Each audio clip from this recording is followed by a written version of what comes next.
I'm on a high-speed road following a lorry. What would happen if I was to accidentally crash into the back of it and hit it at 35 miles per hour? Well, that depends on where I am. In the USA, it's quite likely I will survive, but here in Europe, it's unlikely I would survive. And it's all to do with the design of the rear of that lorry. The underrun protection of the trailer. You're about to see a Tesla Model 3 hit the back of a lorry at 35 miles per hour. Bear in mind, this car achieved the highest safety rating in its class during Euro NCAP's testing cycle. This is the collision in real time. I'm going to slow things down so you can see exactly what's happened. The car is not perfectly lined up with the rear of the lorry, it's off to one side. Only about 30% of the front of the car will hit the lorry, but that's on purpose because this is how it's more likely to happen in a real world collision. This thing here is the European rear bumper. It's the trailer's underrun protection. Let's see how effective it is at stopping the vehicle.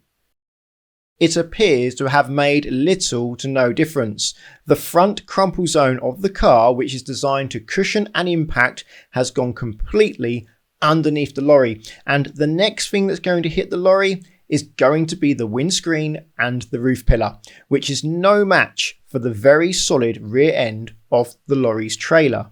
And actually, the front crumple zone doesn't look too bad. Even the headlight looks intact. Let's see how protected the vehicle occupants are from the back of the lorry. Remember, the impact speed is only 35 miles per hour, yet the rear of the lorry has gone through the windscreen, through the airbag, and made contact with the dummy's head. But the car doesn't stop there.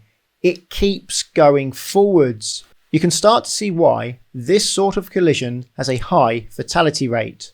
This angle shows you how the glass roof gets peeled away during the collision, and this is the dummy's head afterwards.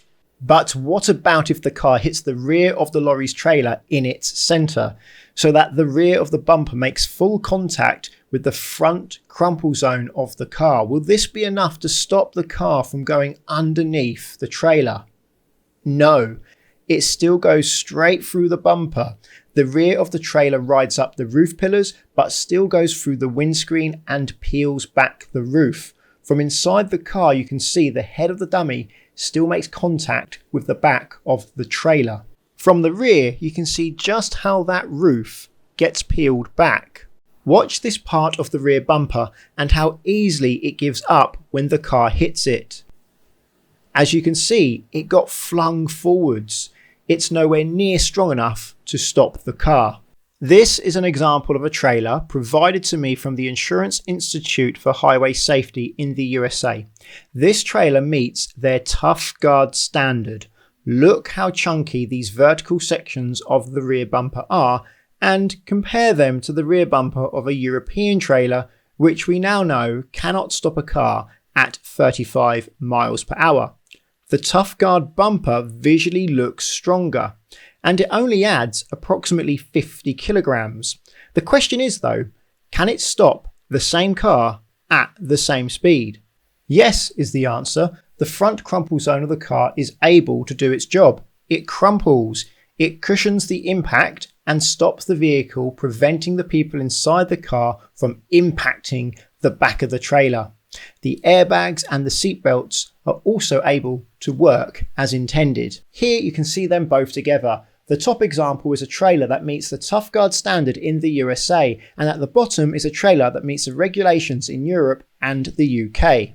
And although SUVs are higher up, they are still low enough that they can go underneath a lorry in this situation. In fact, you may actually be more at risk in an SUV than you are a car, because in a car you're lowered down, so there's more of a chance that you go under the lorry and survive, whereas in the SUV you're that much higher, so there's more of a chance that you're going to hit that lorry with your body in a worse way.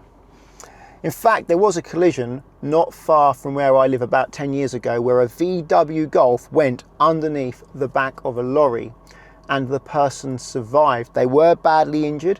It took them 2 months to learn how to walk again and get their memory back, but they did survive. And if they were a little bit higher, maybe they wouldn't have.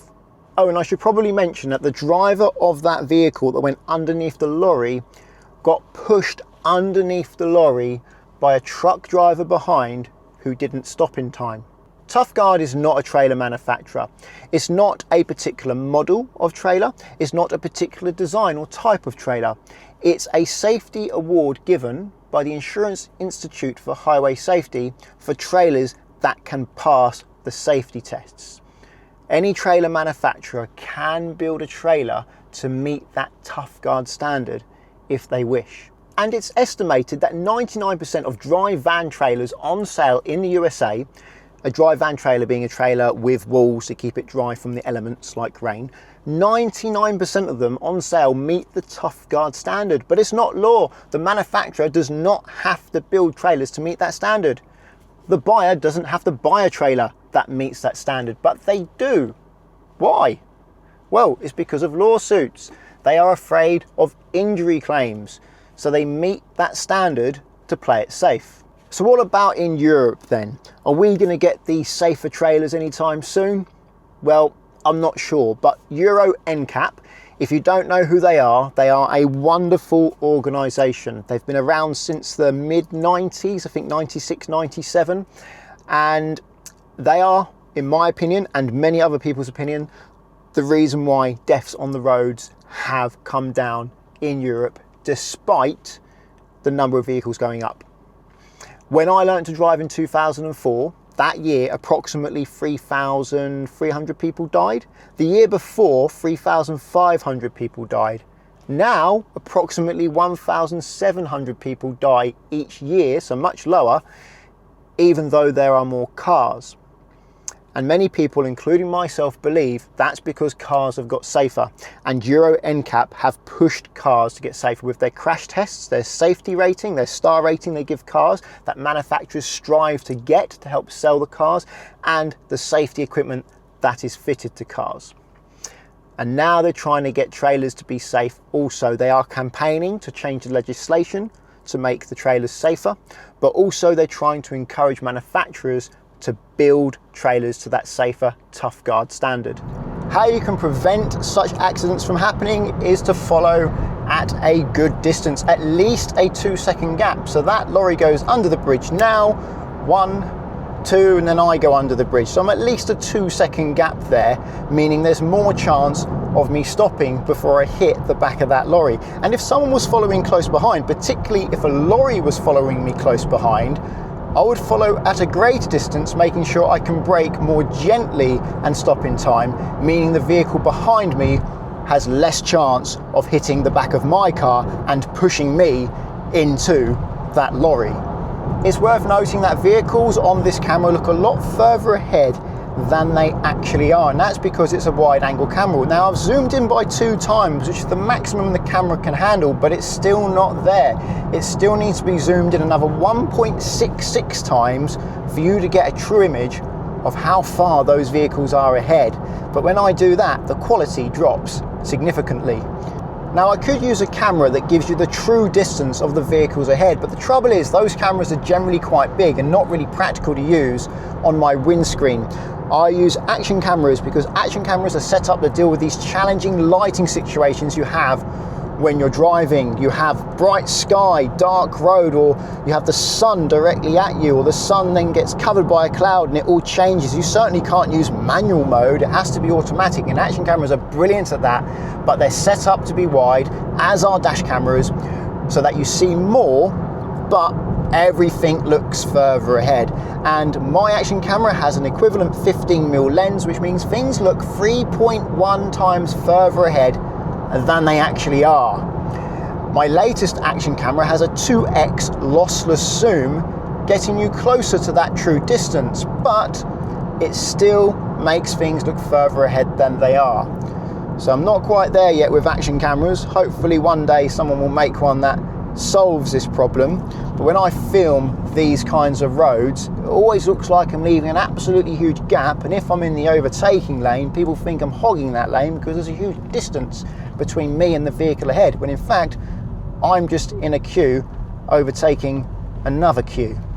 Well, I hope you found this video interesting. If you did, please give it a thumbs up and check out the links to Collingwood and Confused in the description. If you're learning to drive and want to insure yourself on somebody else's car, then Collingwood are there for you, because you can do so without affecting the owner's policy, and that takes away a big stress from the owner of that car that you're using to practice learning to drive in. Via the link at the moment, it's up to 35% off and a £20 gift card. If you want to insure your own car, I recommend checking out linktoconfused.com, because you fill out one quote form and get loads of quotes back from many insurers to compare who's cheapest, and you can change your car on that quote as many times as you like without having to do the whole quote again. So it's a quick and easy way to compare how much it costs to insure different cars. Using the links doesn't cost you anything, but it does support the channel, so thank you very much. Subscribe to get my future videos, and until the next one, cheerio.